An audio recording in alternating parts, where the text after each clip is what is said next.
오늘 우리가 읽은 본문은 앞에 내용과 8장의 내용과 연결되어 있습니다. 2절을 보면 특이하게 여세후라는 말을 쓰고 있는데 그 말이 그것을 뒷받침하고 있습니다. 오늘 본문은 엿새 전에 가이사랴 빌립보로 가는 길을 위해서 주님께서 하신 질문이 있었죠. 곧 사람들이 나를 누구라 하느냐 하는 것과 너희는 나를 누구라 생각하느냐 하는 이 질문에 대한 질문과 답에 대한 해결해야 되는 문제를 오늘 본문이 제하고 있다고 볼 수 있습니다. 너희는 나를 누구라고 생각하느냐에 대한 질문에 대해서 제자들은 그리스도이십니다 라고 답을 했죠. 그러나 제자들의 답에 대해서 예수님은 잘했다 이렇게 말씀하시지 않고 그리스도가 어떤 분이신가에 대한 자세한 설명을 하십니다. 말하자면 제자들의 답이 정답처럼 보이지만 정답이 아니었다는 것이죠. 그래서 주님은 그리스도가 어떤 분인가를 자세하게 설명하시죠. 그리스도는 고난을 받고 버림받되고 죽고 3일 만에 부활하시는 분이다 이렇게 얘기합니다. 이런 예수님의 정의에 대해서 그리스도에 대한 정의에 대해서 베드로가 반론을 제기하죠. 그리스도는 그렇게 나약하고 고난을 당하고 죽는 분일 수가 없다 하는 것입니다.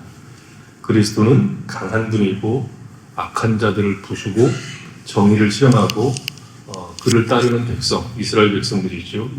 이스라엘 백성들에게 마땅한 상을 주시는 분이라고 생각했기 때문에 베드로는 예수님의 이 그리스도에 대한 정의에 대해서 강하게 반발을 했습니다. 그런 베드로를 주님이 강하게 꾸짖고 예수를 믿는다는 것은 자기를 부인하고 자기 십자가를 지고 주님의 뒤를 나의 뒤를 따라오는 것이다 라고 얘기하시면서 그 길만이 생명의 길이고 그 길만이 명예롭고 영광스러운 길이고 자랑스러운 길이다 라는 말씀을 하십니다. 그리고 엿새후입니다. 그리고 그 일이 있고 난 다음에 엿새후에 오늘 우리가 읽은 본문의 내용이 이제 나오는 것이죠. 그러니까 변화산 사건과 오늘 우리가 읽은 본문을 변화산 사건이라고 보통 얘기하는데 이 변화산 사건과 가이사랴 빌립보 기로에서 벌어진 논쟁이 어떻게 또 어떤 내용으로 서로 연결되어 있을까 하는 것입니다. 먼저 제자들이나 그 당시 유대인들이 메시아 그리스도라는 말과 메시아는 같은 말인데 메시아에 대해서 잘못 생각을 하고 있는 것에 대한 답을 하고 있다고 볼 수 있습니다. 베드로나 유대인들은 그들이 가지고 있었던 구약을 잘못된 관점으로 보았기 때문에 예수님이 말씀하신 메시아를 받아들일 수가 없었습니다. 그러니까 제자들이나 그 당시 유대인들이 메시아에 대한 생각이 성경적이지 않은 이유, 성경적이지 않고 잘못된 이해를 하고 있었던 역사적 배경들이 있습니다.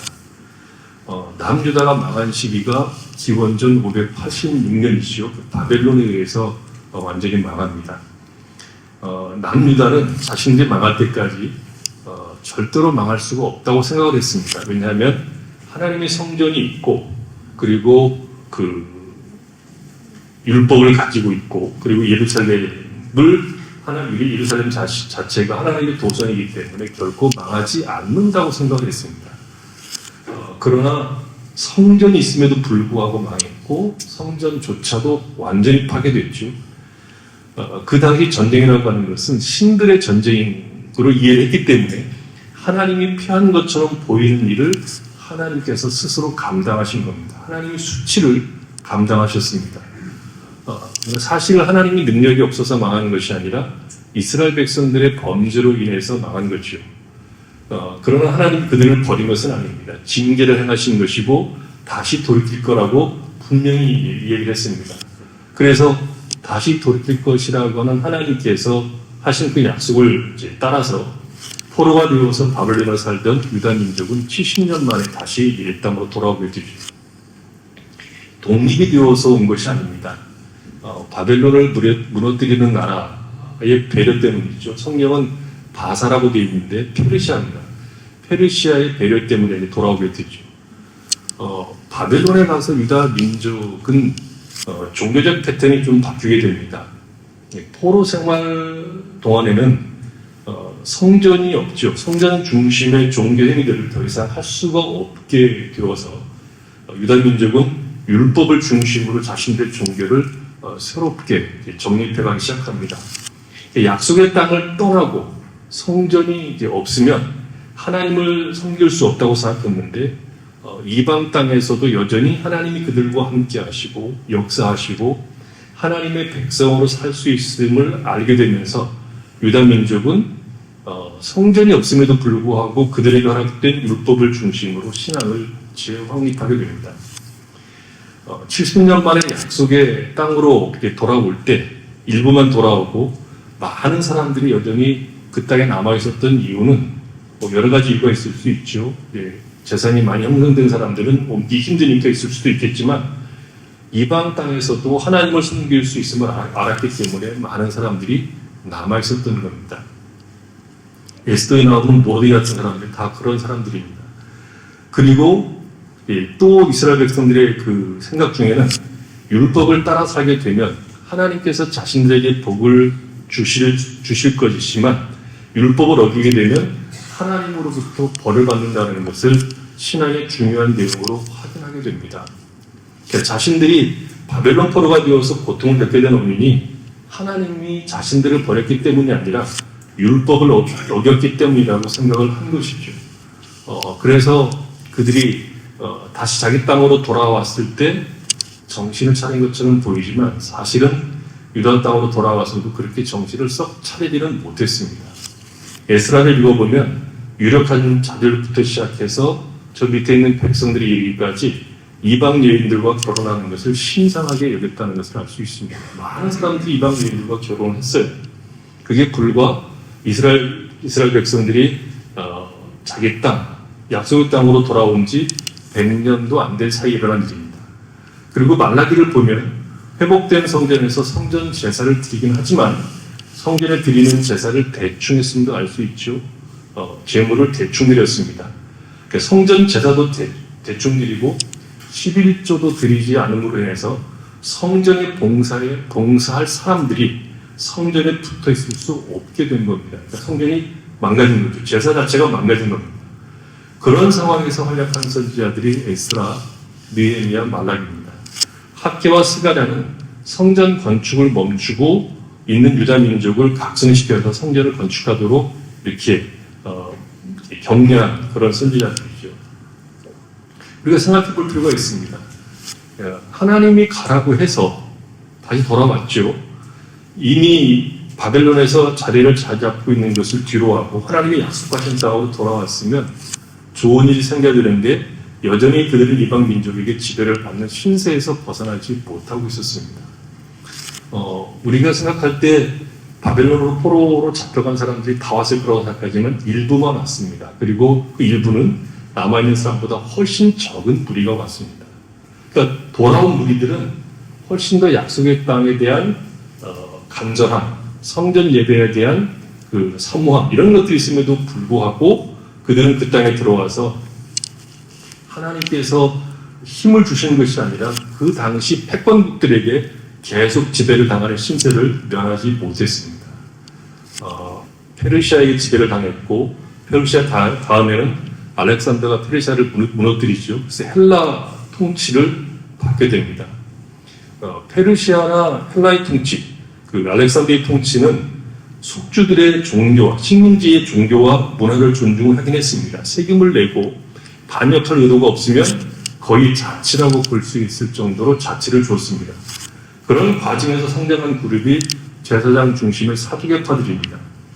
정치적 권력이 없는 종교적 권력은 인정했기 때문에 사두개파, 제사장들이 힘을 갖게 되는 것이죠.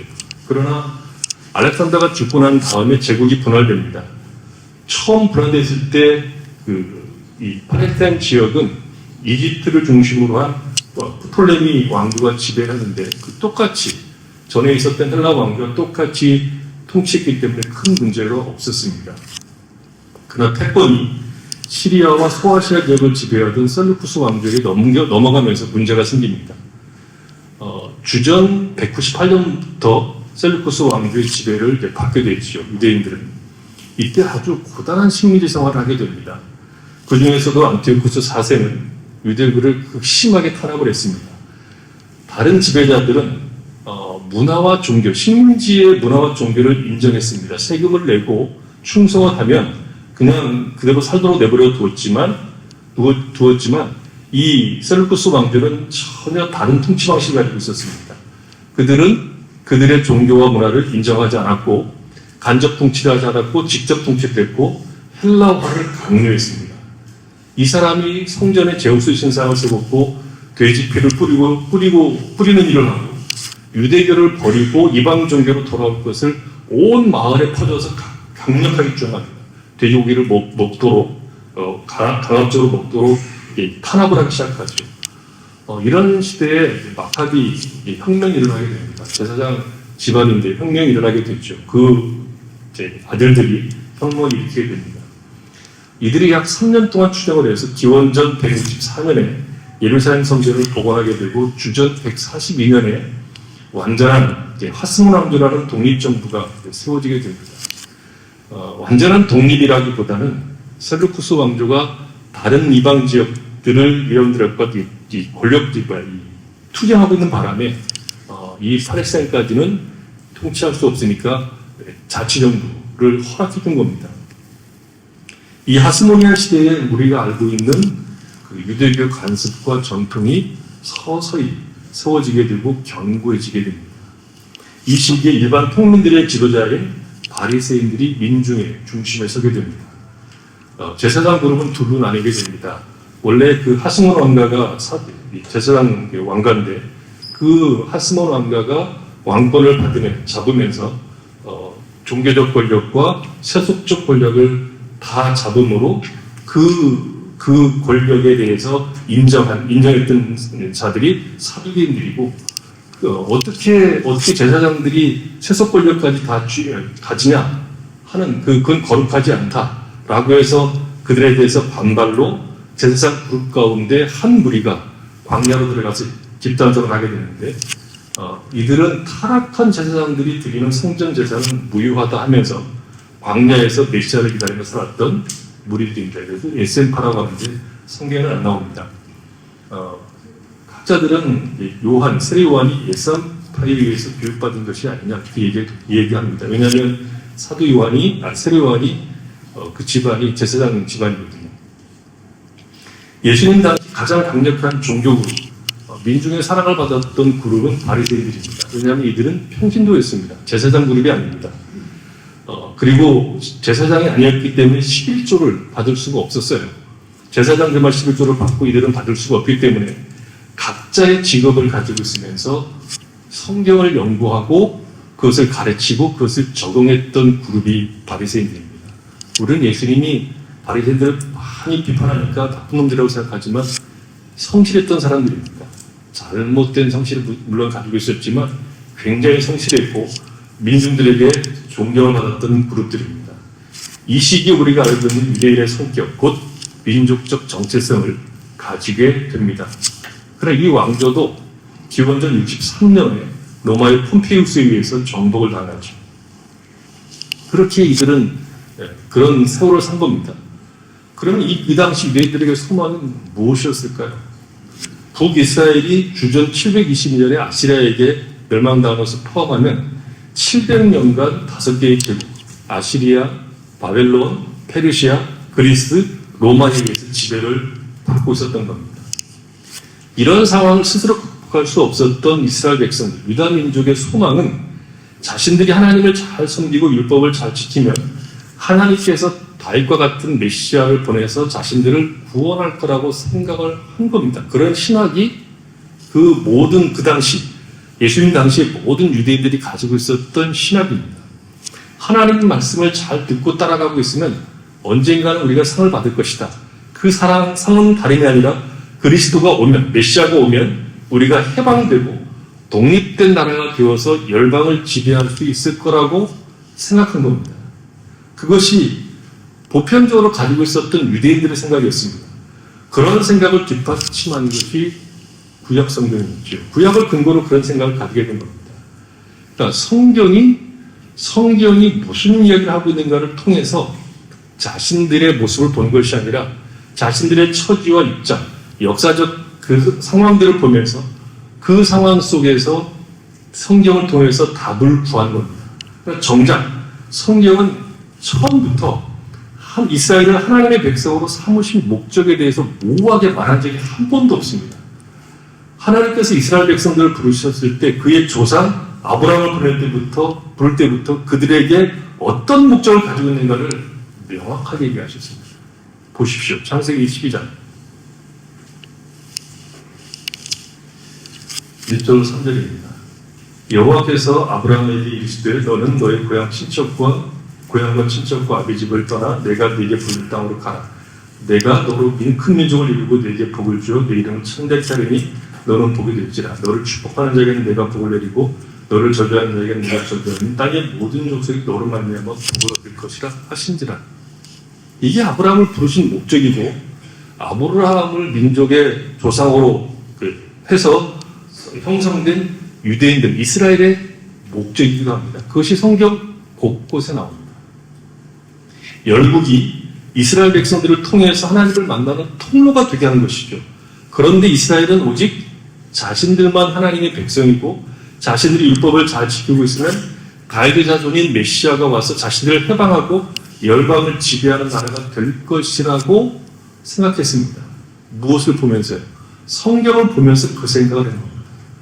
그런 잘못된 생각을 이 벼라산에서 1차적으로 지적한다고 봅니다. 왜냐하면 이 벼라산에서 주님을 만난 사람이 누굽니까? 엘리야와 모세입니다. 엘리야와 모세가 주님을 만나 사신 것은 말씀을 나눈 겁니다. 마가복음에는 무슨 말씀을 나눴는지를 말하고 있지만 누가복음에 보면 무슨 말씀을 하셨는지를 이야기하고 있습니다. 누가복음 9장입니다. 29절. 기도하실 때 용모가 변화되고 그곳이 휘어져 광채가 나더라. 문득 두 사람이 예수와 함께 말하니 이는 모세와 엘리야라. 영광이 나타나서 장차 예수께서 예루살렘에서 별세하실 것을 말하였어요. 그렇죠? 누가는 예수님과 모세와 엘리야가 함께 만나서 예수님의 죽음에 대해서 예루살렘에서 죽을 것에 대해서 이야기를 했다고 말하고 있습니다. 모세와 엘리야는 구약의 대표적인 인물입니다. 모세는 율법을 대표하고 엘리야는 선지자를 대표하는 인물이라고 볼 수 있습니다. 율법과 선지자는 구약을 표현하는 다른 말이기도 합니다. 율법과 선지자, 모세와 엘리야, 곧 구약 성경의 핵심에는 메시아가 오셔서 구원하시는 방법으로 예루살렘에서 죽을 것이라고 말하고 있다는 것이죠. 메시아가 고난을 받고 버림받고 죽으며 부활하는 것이 예수께서 부활하신 방법이 아니라 이미 성경에 예언된 내용이라는 것입니다. 예수님이 이 세상에 오시는 것부터 시작해서 고난을 받으시고 죽으시고 부활하시는 그 사건은 우리의 구원을 위해서 이미 예정하신 일이라고 그 사실이 성경에 있다고 얘기하는 것입니다. 모세는 예수님을 상징하는 인물이기도 합니다. 그렇게 묘사하기도 하죠. 신명기 18장 한번 가서 보십시다. 신명기 18장 15절에 보면 내 하나님 여호와께서 너희 가운데 내 형제 중에서 너를 위하여 나와 같은 선지자 하나를 일으키시리니 너희는 그의 말을 들을지니라 되어 있습니다. 여기서 나와 같은 선지자를 우리는 예수님이라고 얘기합니다. 모세가 애굽 땅에 있는 이스라엘 백성들을 구원하기 위해서 애굽으로 들어갔죠. 그는 애굽 안에 있던 사람이 아니라 애굽 밖에 있었습니다. 이스라엘은 자체 안에 존재하는 힘에 근거해서 구원받는 것이 아니라 그들 밖에 존재하는 힘으로부터 구원을 받는 것입니다. 그와 같은 모세, 우리 안에 존재하는 분이 아니라 우리와 다른 분, 우리 밖에서 우리를 구원하시기 위해서 오시는 모세와 같은 분, 모세가 처음 출애굽한 것과 같이 이제 모세와 같이 오셔서 우리를 출애굽시키는 그분, 모세가 애굽으로 들어가 권능을 행하고 고난을 당한 것과 같이 주 예수께서 이 세상으로 들어오셔서 그의 백성들을 구원하시는 그 내용을 모세를 등장시켜서 확인시킨 겁니다. 우리의 구원은 우리 안에서 이루어지지 않습니다. 불가능합니다. 그것은 우리 밖에서 우리와 같은 분이지만 다른 분이 오셔서 우리를 건지시는 것입니다. 하나님이 이스라엘 백성들을 모세를 통해서 구원하신 것과 같이 이제 예수를 통하여 우리를 구원하시기 위하여 모세와 같은 선지자를 우리에게 보내셨음을 모세를 등장을 시켜서 우리에게 보이시는 겁니다. 물론 모세가 기록한 오경에도 이 사실은 아주 명백하게 여러 군데 나타나죠. 여자의 후손으로 오실 거다. 야곱의 아들 유다의 자손으로 오실 거다. 그렇게 예언되어 있습니다. 엘리야도 마찬가지 아닙니까? 엘리야가 먼저 와야 된다고 서기관들이 말하는데 어찌된 일입니까? 라고 제자들이 묻죠. 그러자 주님이 엘리야가 과연 먼저 왔지만 사람들이 함부로 대했다라고 얘기합니다. 그 엘리야가 다름 아닌 새 요한을 의미하지 않습니까? 말라기 4장 4절을 보면 그게 나와요. 너희는 내가 호렙에서 온 이스라엘을 위하여 내 종 모세에게 명령한 법, 곧 율례와 법들을 기억하라. 보라, 여호와의 크고 두려운 날이 이르기 전에 내가 선지자 엘리야를 너희에게 보내리니 그가 아버지의 마음을 자녀에게로 돌이키고 자녀들의 마음을 그들의 아버지에게로 돌이키게 하리라. 돌이키지 아니하면 들을건대 내가 와서 저주를 그 땅을 칠까노라 하시니라. 이 요한이 이 엘리야가 요한인 것을 누가가 얘기하죠. 누가복음 1장에 보면 이렇게 얘기합니다. 13절부터 쭉 나와 있는데 15절 이는 그가 주 앞에 큰 자가 되며 포도주나 독한 술을 마시지 아니하며 모태로부터 성령 충만을 받아 이스라엘 자손을 주 곧 그들의 하나님께로 많이 돌아오게 하겠습니다. 그가 또 엘리야의 신령과 능력으로 주 앞에 먼저 와서 아버지의 마음을 자식에게 거스린 자를 의인의 슬기에 돌아오게 하고 주를 위하여 온 백성을 준비하리라. 이런 엘리야에 대한 구체적인 예언이 세례요한을 통해서 성취되었다는 것을 얘기하고, 그리고 엘리야로 대표되는 선지서에서 주님의 탄생, 주님이 탄생할 땅, 애굽으로의 피신, 고난과 십자가의 죽음과 그리고 부활까지 구약 선지서에 자세히 기록되어 있습니다. 결국 베드로와 제자들, 유대인들은 메시아에 대한 잘못된 믿음을 가지게 되는 것이 성경에 대한 그들의 잘못된 이해 때문에 생겼다고 말할 수 있습니다. 예수님은 모세와 엘리야를 만나서 내가 고난을 받고 죽으며 부활한다는 이 사실은 내가 만들어낸 것이 아니라 이미 성경에 약속된 내용이고 오직 그것을 통해서만 우리의 죄를 속하고 구속할 수 있다는 것을 말씀하고 있는 것입니다. 여러 번 얘기했지만 저는 늘 이 장면이 신기하다고 생각해요. 누가복음 24장을 보면 예루살렘에서 10km 정도 떨어진 엠마오로 내려가는 두 제자가 있었고 그 제자 사이에 주님이 끼어드십니다. 그리고 그들과 얘기를 나누죠. 예루살렘에서 일어났던 큰 사건, 말하자면 예수의 죽음과 부활에 대해서 길을 가면서 이야기를 나눕니다. 제자들은 예수님이 부활하신 것을 믿을 수가 없는 겁니다. 우리 가운데 있는 여자들도 봤다고 얘기하고 제자들도 봤다고 얘기하는데 믿을 수가 없다는 거죠. 그래서 주님이 그들에게 예수님이 메시아가 죽으시고 부활하셨다는 사실을 당신의 실물, 바로 옆에 있잖아요. 그 실물을 가지고 야 똑바로 쳐다봐 라고 말하지 않고 이렇게 얘기하십니다. 누가복음 4장 1절에 또 우리와 함께 한 자 중에 두어 사람이 무덤에 가 과연 여자들이 말한 바와 같은 걸 보았으나 예수는 보지 못하였느니라. 하거늘 이르시되 미련하고 선지자들이 말한 모든 것을 마음에 더디 믿는 자들이요 그리스도가 이런 고난을 받고 자기 영광에 들어갈 것이 아니냐 하시고 이에 모세와 모든 선지자의 글로 시작하여 성경에 쓴 바 자기에 관한 것을 자세히 설명합니다.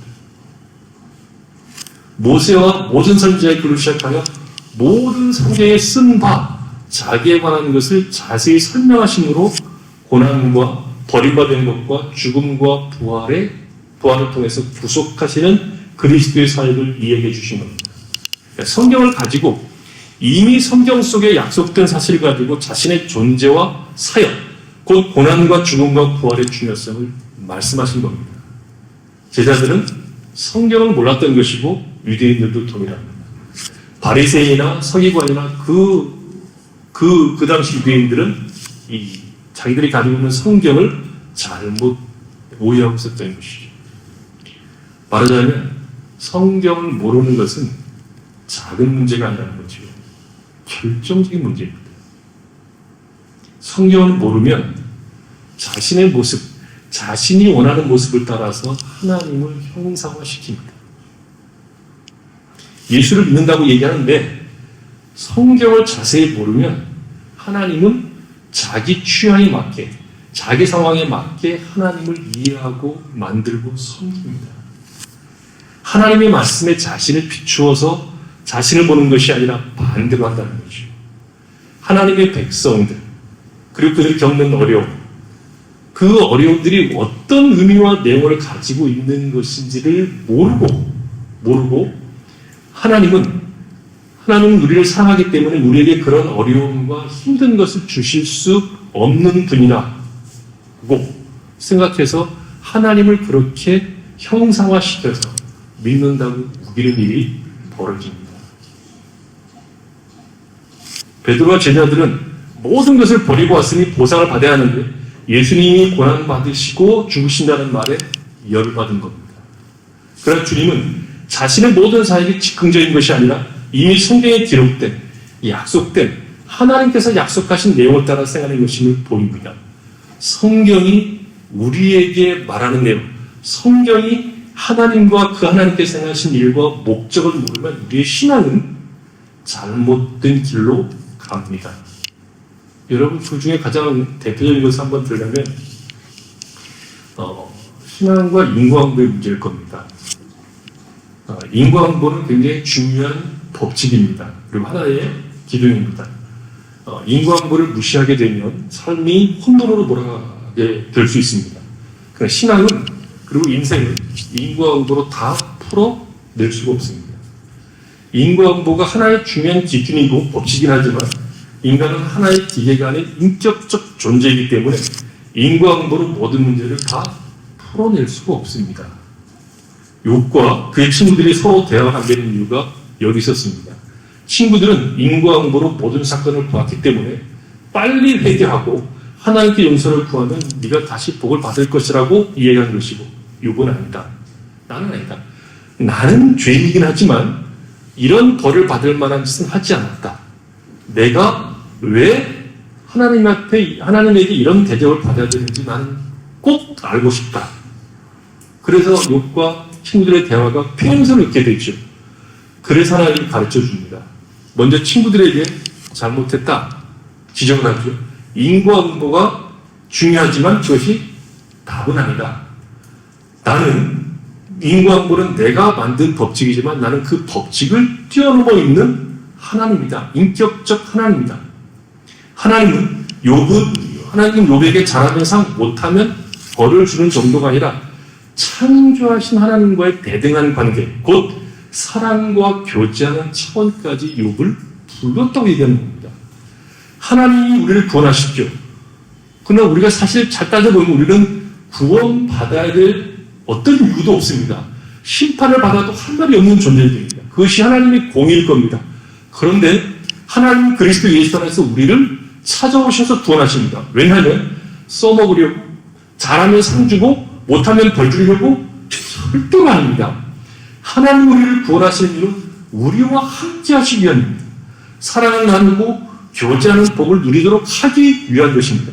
사랑을 나눈다는 것은 동등한 존재에서만, 인격적 동등한 존재에서만 가능한 행위입니다. 존재가 다르면 사랑이 아니라 동정이겠죠. 그러니까 하나님은 우리를 동정하는 것이 아니라 우리를 사랑의 대상으로 부르신 겁니다. 사랑은 동등한 인격적 존재에서만 이루어질 수 있는 내용입니다. 하나님은 우리를 당신과 사랑을 나눌 수 있는 동등한 인격적 존재로 부르신 겁니다. 그리스도 예수 안에서 우리를 양자로 받아들인 겁니다. 로마법의 양자는 똑같이, 그러니까 적자와 양자는 똑같은 법적주의를 가지게 됩니다. 그의 자녀가 되어서 그리스도 예수께서 하나님과 나누는 사랑과 동등한 사랑, 동등한 교제의 자리로 우리를 부르신 겁니다. 그것이 구원입니다. 동양에서는 자녀와 아버지는 넘어설 수 없는 질서의 개념이지만 히브리적 사고에서 아버지와 아들은 동적 개념입니다. 성경은 우리에게 이것을 구원이라고 얘기를 하고 있는데 우리는 자꾸 상과 벌로 우리의 신앙 문제를 풀어가려고 합니다. 우리가 고난을 당하고 어려움을 당하는 것은 벌로서 받는 것이 아닙니다. 물론 잘못하면 벌을 주시는 것이죠. 그러나 우리의 연약과 실수와 실패와 고단함들이 다만 벌 주는 것이 목적이 아니라 하나님 우리를 외면하시는 것이 아니라 하나님은 우리와 함께 살기를 원하셔서 우리를 고단하게 하시고 실패케 하시고 연약 가운데서 참된 것이 무엇인지를 우리로 하여금 찾고 영원하고 변하지 않는 것이 무엇이며 우리에게 영원한 복락을 주시는 것이 무엇인지를 우리가 스스로 찾아 고백하도록 인도하십니다. 우리가 당하는 모든 현실 속에서 주님은 함께 하셔서 우리를 하여금 거기에서도 낙심과 좌절이 아니라 하나님께서 우리를 어떻게 인도하시는 것을 바라보고 인내와 기쁨으로 그 모든 일을 뚫고 지나가시기를 원하십니다. 우리가 성경을 봐야 되는 이유가 바로 여기에 있습니다. 하나님이 어떤 분이신지, 우리에게 어떤 목적을 가지고 계신 분인지, 우리를 어떻게 인도하시는지, 인생이 가장 중요한 것이 무엇인지 우리가 사는 실 한번 보십시오. 굉장히 복잡하고 어렵고 괴상합니다. 우리나라만 생각해봐도 답이 있을까 싶은 생각이 들지 않습니까? 거기에서 우리를 부르신 하나님과 그 뜻을 알고 살아가도록 우리를 부르신 겁니다. 그런 의미에서 여러분에게 묻습니다. 여러분에게 성경은 어떤 책입니까? 여러분의 성경은 어떤 책이고 여러분 성경을 어떻게 대하고 있습니까? 성경을 무시하고 있다면 여러분은 성경을 무시하고 있는 것이 아니라 하나님을 무시하고 있는 겁니다. 하나님이 우리 인생에 간섭하는 것을 원치 않는 겁니다. 말씀을 떠나면 결국 베드로와 유대인들처럼 괴이한 신앙을 갖고 우기게 됩니다. 경건이란 성경을 읽고 묵상하고 그 성경 속에서 우리에게 하시는 말씀을 이 세상에서 신자로 살아가면서 분별하며 내게 어떤 불이익이 와도 혹은 조롱과 핍박이 와도 그 말씀을 따라 이 세상을 살아가는 것을 경건이라고 얘기합니다. 그러니 여러분에게 성경은 어떤 책입니까? 그 다음에 우리가 변화산 사건을 통해서 깨달을 수 있는 볼 수 있는 것은 신자로 하는 일은 영광스러운 일이라는 것을 보여줍니다. 무슨 얘기냐면 앞에서 제자들과 나눈 대화 있죠. 8장 32절부터 쭉 나눈 대화. 인자가 고난을 받고 장로들과 제사장들과 서기관들에게 버림받고 죽임을 당하고 사흘 만에 살아나야 할 것을 비로소 그들에게 가르치고 드러내고 이 말씀을 하시니 베드로가 항변하고 있잖아요. 그리고 이렇게 얘기하죠. 무리가 제자들을 불러이르되 누구든지 나를 따라오려거든 자기를 부인하고 자기 뼈를 지고 나를 따를 것이니라. 누구든지 자기 목숨을 구하고자 하면 잃을 것이요 누구든지 나와 복음을 위하여 자기 목숨을 잃으면 구원하리라. 사람이 만일 모처럼 얻고도 자기 목숨을 잃으면 무엇이 유익하리요. 사람이 무엇을 주고 자기 목숨과 바꾸겠느냐. 누구든지 음란하고 죄 많은 세대에서 나와 내 말을 부끄러워하면 인자와 아버지 영광으로 거룩한 천사들과 함께 올 때에 그 사람을 부끄러워하리라. 이것을 딱 읽고 여러분 여기에 아멘 할 수 있습니까? 요즘 읽는 책 중에 하나가 한국은 요한복음을 좋아하고 공간복음, 마태, 마가, 누가복음을 별로 안 좋아한다. 그렇게 글을 쓴 교수의 글을 읽어봤는데 왜 그러냐? 요한복음은 예수님의 신성을 강조합니다. 예수님의 신성을부터 시작해서 예수님의 인성을 얘기하고 마가복음은 공간복음은 예수님의 인성을 얘기하기 때문에 신성을 강조하게 되면 우리가 예수님을 경배하고 찬양하고 황금드리고 그러면 끝이지만 이쪽 공간복음에서는 인성을 강조하면 우리가 예수님의 그 인성을 따라서 예수님을 우리의 삶의 모범으로 보고 따라가야 되기 때문에 힘들고 벅차기 때문에 공간복음보다는 요한복음을 더 좋아한다. 이렇게 이해하는데 너무 단편적으로 짜라놨어요. 요한복음에도 보면은 너희가 서로 사랑하라. 너희가 서로 사랑할 때 사람들이 너희들을 보고 참 내 제자인 것을 알 것이다. 이런 얘기를 했거든요. 그러니까 사실은 그렇게 분류할 수가 없는 건데 크게 보면 그렇게 보일 수 있습니다. 여러분 아니십니까? 비장한다고 들지요. 이 본문에 보면. 그리고 짐 같은 느낌을 주죠. 예수를 따라가려면 우리가 각오하되 죽을 각오도 하고 이런저런 결심과 비장한 어떤 내용을 가지고 있어야 한다는 느낌을 줍니다.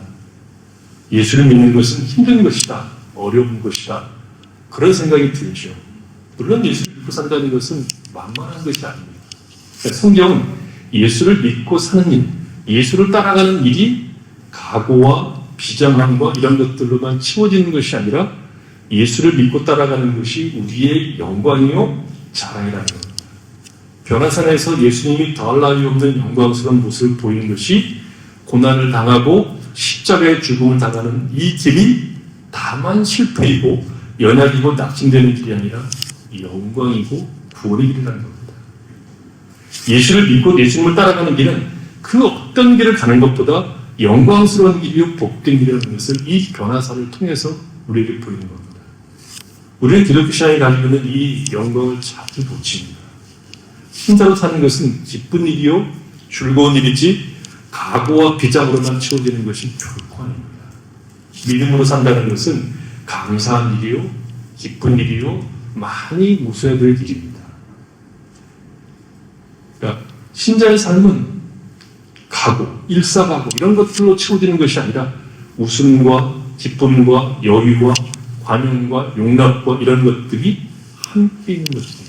한번 보시겠습니다. 로마서 5장 한번 와서 보시죠. 로마서 5장 1절로 3절인데 그러므로 우리가 믿음으로 옳다 하심을 받았으니 우리 주 예수 그리스도로 말미암아 하나님과 함께 되자. 또한 그로 말미암아 우리가 믿음으로 서 있는 이 은혜의 들어감을 얻었으며 하나님의 영광을 바라고 즐거워하느니라. 다만 이뿐 아니라 우리가 혼란을 위해서 즐거워하니 이런 혼란은 인내를 드리겠습니다. 이 말씀 속에는 구원의 시제로 보면 완료, 미래, 현재가 다 들어가 있습니다. 구원의 완료는 무엇입니까? 믿음으로 의롭다함을 받았다는 것은 이미 완료된 겁니다. 그리스도로 말미암아 지금 서 있는 이 은혜의 자리에 나오게 되는 것, 이것들이 이미 우리에게 주어진 것들입니다. 완료된 것들입니다. 그럼 미래는 무엇입니까? 하나님의 영광에 이르게 될 소망을 품고 살아가는 겁니다. 그것은 우리의 미래입니다. 우리는 지금 살아가면서 하나님의 영광에 이르게 될 소망을 품고 지금 현재를 살아가고 있습니다. 그러면 현재는 무엇입니까? 그 현재는 무엇입니까? 3절에 있죠. 다만 이뿐 아니라 환난 중에도 즐거워한다는 것이죠. 즐거워한다는 것은 자랑한다는 말입니다. 뽐낸다는 것입니다. 지금 현재 우리는 환난 중에서도 자랑할 수 있는, 뽐낼 수 있는 사람들입니다. 무엇을 자랑합니까? 우리가 하나님의 자녀인 것과 하나님의 자녀로서 우리 인생이 빚어져 가고 있다는 것을 자랑하는 겁니다. 고린도후서 좀 구체적으로 한번 보겠습니다. 고린도후서 4장입니다. 6절인데 어두운 데 빛이 비추라 말씀하셨던 그 하나님께서 예수 그리스도의 얼굴에 있는 하나님의 영광을 아는 빛을 우리 마음에 비추셨느니라. 우리가 이 보배를 즐거로 생하셨으니 이는 심히 큰 능력은 하나님께 있고 우리에게 있지 아니함을 알게 하려 합니다. 우리가 사방한 우레섬을 당하여도 딸리지 아니하며 답답한 일을 당하여도 낙심하지 아니하며 박해를 받아도 버림받지 아니하며 거꾸로 띵을 당하여도 망하지 아니하고 우리가 항상 예수의 죽음을 보며 짊어지면 예수의 생명이 또한 우리 몸에 나타나게 하려 합니다. 이 세상을 창조하신 하나님께서 예수 그리스도의 얼굴에 있는 하나님의 영광을 아는 빛을 우리 마음에 비추셨다는 거지. 우리를 재창조했습니다. 그리스도 예수를 통해서 우리를 재창조하셨습니다. 이 본문을 다른 성경으로 한번 읽어드리겠습니다. 현대어 성경인데요. 어둠 속에서 빛이 있으라고 하신 하나님께서 우리에게 예수 그리스도의 얼굴에 빛나는 하나님의 영광스러운 광채를 깨닫게 해주셨기 때문입니다.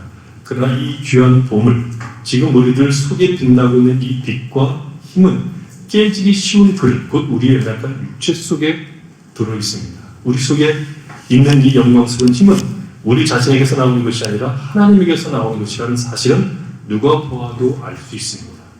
우리는 사면에서 닥치는 고통에 짓누르지만 움츠러들지도 쓰러지지도 않습니다. 너무도 어처구니 없는 일에 당황할 때도 있지만 절망하거나 자포자기하지 않습니다. 우리가 박해를 받을 때도 하나님께서는 결코 우리를 버리지 않습니다. 우리는 얻어맞고 넘어져도 다시 일어나서 달려갑니다. 우리 몸은 예수께서 그러셨던 것처럼 부단히 죽음에 직면하고 있습니다. 그러나 분명한 것은 생명이신 그리스도께서 우리 속에 살아계신다는 사실입니다. 그렇습니다. 우리는 주님을 섬기고 있기 때문에 끊임없이 위협을 당하고 있습니다. 그러나 이것으로 오히려 죽을 수밖에 없는 우리의 몸 안에서 예수 그리스도의 힘을 나타내 보이는 기회가 언제나 우리에게 주어지고 있는 것입니다. 무슨 얘기입니까? 예수를 믿는 사람들은 우리를 둘러싸고 있는 어떤 조건과 환경으로 무너지지 않는다는 겁니다. 믿음으로 산다는 것은 우리를 둘러싸고 있는, 우리가 이 세상을 살아가는 동안에 당하는 수많은 변화, 수많은 어려움들, 우리를 둘러싸고 있는 환경들이 우리가 원하는 방향으로 가든 가지 않든 그것이 우리를 무너뜨릴 수 없다는 겁니다. 그럼 우리가 강해서가 아니라 우리 안에 보배가 있기 때문입니다. 12절을 보면 그런즉 사망은 우리 안에서 역사하고 생명은 너희 안에서 역사한다는 이 메시지 성경은 우리는 가장 나쁜 일을 겪고 있지만 여러분은 가장 좋은 상황을 맞고 있습니다. 이렇게 번역을 했습니다. 말하자면 우리가 사는 동안 당하는 모든 일들을 통해서 하나님은 생명의 역사를 만들어내시고 복을 만들어내십니다. 우리를 키우시고 우리를 풍성케 하십니다. 신자들에게는 나쁜 일이 없습니다. 힘든 일은 있어요. 고단한 일이 있고 어려운 일이 있지만 나쁜 일은 없습니다. 우리는 그 일 속에서 하나님 우리를 키우십니다. 우리를 복되게 하십니다. 거기 우리가 부름을 입은 자들에게 우리를 찾아오는 어떤 조건이나 환경에도 불구하고 우리가 신자로 사는 이 복됨을 자랑할 수 있는 것이 현재 우리에게 주어진 선입니다. 예수를 따라간다는 것은 그런 의미에서 인간에게 주어진 가장 복된 길입니다. 왜냐하면 다른 길은 멸망의 길이고 허무한 길입니다. 모든 수고들이 다 열매 없이 끝나는 길이기 때문에 허무한 길입니다. 모래 위에 지은 집이기 때문에 창수가 나면 죽으면 다 무너집니다. 예수 없이 예수를 따라가는 것 없이 이루어지는 인간의 업적이나 성공이 아니라 결국 모래 위에 지은 집과 같이 다 무너져 버립니다. 허망으로 그 인생이 끝을 맺습니다. 방탕을 제가 뭐라고 정했습니까? 방탕은 허비한 거라고 했습니다. 허비한다는 것은 무엇입니까? 하나님이 지으신 목적대로 살지 않는 것을 허비하는 겁니다. 그것이 허랑은 방탕입니다. 예수 없이 사는 것을 허비한다고 말합니다. 하나님을 영광스럽게 하고 하나님을 즐거워하고 기뻐하지 않는 것이 허비하는 겁니다. 허랑 방탕한 겁니다. 인간은 성실하고 정직하고 근면할 수 있듯 허랑 방탕한 존재가 될 수 있습니다. 성실하지만 근면하지만 그러나 허랑 방탕한 인생을 살 수 있습니다. 그리스도 예수 안에서 하나님을 사랑하고 따라가지 않는 인생, 그것은 가장 저주스러운 인생이고 허망한 인생을 사는 것입니다.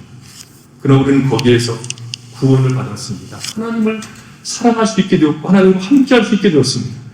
그리스도 예수의 뒤를 따라갈 수 있는 자들로 초대를 받았습니다. 그 길은 만만치 않은 길이지만 기쁨의 길이요, 영광의 길이요, 생명의 길이요, 거기에서만 보람과 기쁨이 만들어지는 겁니다. 그래서 감사함으로 걸어갈 수 있는 길이라고 지금 변화산에서 얘기합니다. 자, 변화산에 대한 이 베드로의 경험이 베드로의 편지 속에 나오는데 한번 보겠습니다. 베드로후서 1장입니다. 1장 12절에 보면 베드로가 권면하면서 자기가 경험한 얘기를 합니다. 그러므로 너희가 이것을 알고 이미 있는 진리에 서 있으나 내가 항상 너희에게 생각나게 하려 하노라. 내가 이 장막에 있을 동안에 너희를 일깨워 생각나게 하니 옳은 줄 여기노니 이는 우리 주 예수 그리스도께서 내게 지시하던 것 같이 나도 나의 장막을 벗어날 것이 임박한 줄을 알미라.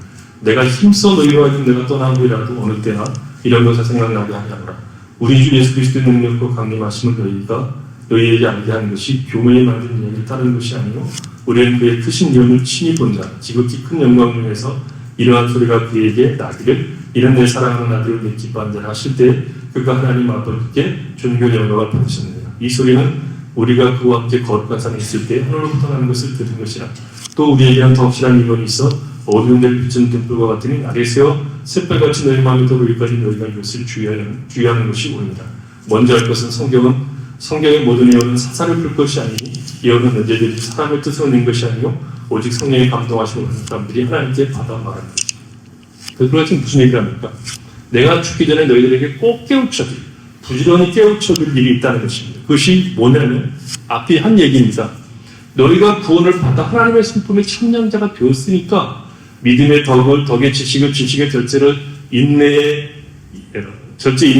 경건의 형제 우애의 사랑을 더하는 일에 열심을 내라는 겁니다. 내가 죽기 전에 이것을 너희들에게 부탁하는 것인데 이 일은 우리에게 주어진 영광스러운 책임이요 복이요 기쁨이라는 것입니다. 그것을 베드로는 변화산에서 주의 영광을 본 것을 근거로 얘기하고 있습니다. 이것은 우리에게 참으로 복된 길이요 영광스러운 길인 것을 자기의 경험을 통해서 얘기하고 있고 하나 더 그것보다 더 확실한 것은 성경에서 이 일을 그렇게 말하고 있다는 거죠. 자기가 경험한 것보다 더 분명한 것은 성경에서 이 일을 우리에게 말하고 있고 권면하고 있고 격려하고 있다는 것입니다. 믿음으로 사는 길, 주 예수를 따라가는 길, 자기를 부인하고 십자가를 지고 따라서 주님 따라가는 길은 어떤 것과 비교할 수 없는 영광이요 기쁨이 되는 겁니다. 우리가 그렇게 이해하고 있고 그렇게 따라간다는 거죠. 여러분, 예수를 믿는 것은, 예수를 따라가는 것은 우리가 할 수 있는, 우리에게 주어진 가장 복된 길이고 영광스러운 길이고 뭐라고 말할 수 있을까요? 기쁨을 누릴 수 있는 유일한 길입니다. 예수를 믿고 사는 것이 죄입니다. 다른 것은 다 허망한 것입니다. 예수를 믿고 그를 따라갈 때만 우리는 참된 안식과 참된 기쁨과 소망을 누리게 됩니다. 이것에 대해서 아멘이 안 되면 여러분 영혼을 돌아보시게 됩니다. 예수를 믿고 가는 것은 감사한 일이요, 즐거운 일이요, 복된 일입니다. 그리고 무엇과도 바꿀 수 없는 생명과 보람을 만들어내는 귀한 일입니다. 여러분, 변화하면서 우리에게 보여주는 것은 그렇게 예수님이 변했다는 것이 아니라 그렇게 사는 것이 우리에게 영광인 것을 말하는 겁니다. 이 복된 길을 우리 주님께서 우리를 초대하셨습니다. 이 초대받은 이 길을 여러분 일면하지 말고 걸어가십시오.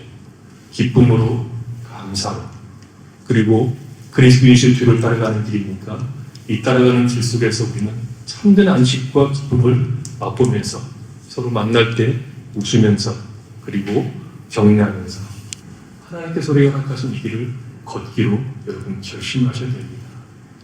이 길만큼 우리에게 복된 영광, 참된 기쁨 주는 것이 없습니다.